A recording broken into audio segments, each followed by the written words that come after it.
नमस्ते, सत श्री अकाल एंड खुलुमका। मैं गौतम आप लोगों को फिर से स्वागत करता हूं मेरा यूट्यूब चैनल गौतम रिव्यू पे।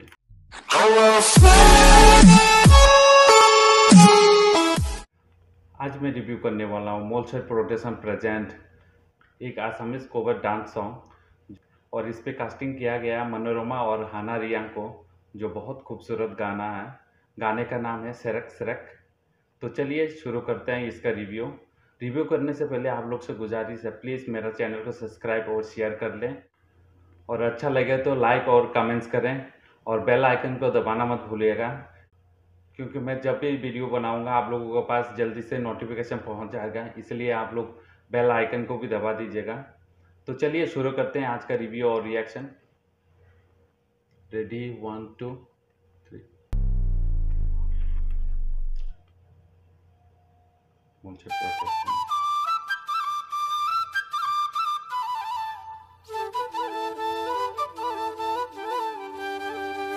बहुत ही खूबसूरत तरीके से प्रेजेंट किया है।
गाना बहुत ही खूबसूरत है। गाने के साथ साथ इन लोगों का डांस बहुत ही खूबसूरत है, और इन लोगों का जो कॉस्ट्यूम है इन गान को और भी खूबसूरत बनाया। और ये गाना जितना खूबसूरत है और उससे भी ज़्यादा खूबसूरत ही इन लोगों का डांस और परफॉर्मेंस। इन दोनों का तो क्या कहना है, इन दोनों का तो क्या कहना है कि इस गाने में एकदम जान डाल दी है उन लोगों ने। जैसे बोल सकते हैं कि चार चांद लगा दिया है। जिस तरह पहले एंट्री लेता है वो लोग आसामी ड्रेस के साथ और मछली पकड़ के जो डालते हैं वो वाला, क्या बोलते हैं उसको तो मालूम नहीं हिंदी में। तो वो वाला लेकर आते हैं, उसके बाद थोड़ा सा डांस करते हैं, बहुत खूबसूरत तरीके से गया है। और जो लोकेशन है वो ज़बरदस्त था, इस गाने को शूट किया। और डांस के बारे में क्या कहूँ, मनोरमा और हाना इस डांस पे मुझे लगता है ये गाना इन लोगों के लिए बनाया है, एकदम इतना जचा। कैमरामैन, डायरेक्शन और लोकेशन एकदम सही तरीके से निभाया गया है, सही तरीके से कोरियोग्राफ किया गया है और सही तरह से एक्ट किया गया है सभी कुछ। और एडिटिंग बहुत ज़बरदस्त कमाल का है। ये वीडियो यूट्यूब पे अवेलेबल है, फिर भी मैं इसका लिंक मेरे डिस्क्रिप्शन पे डाल दूंगा, आप लोग मेरे डिस्क्रिप्शन बॉक्स पे जाकर भी देख सकते हैं। तो आज के लिए इतना ही, कल मिलते हैं फिर नया सॉन्ग नया रिव्यू लेकर। तब तक के लिए जय हिंद।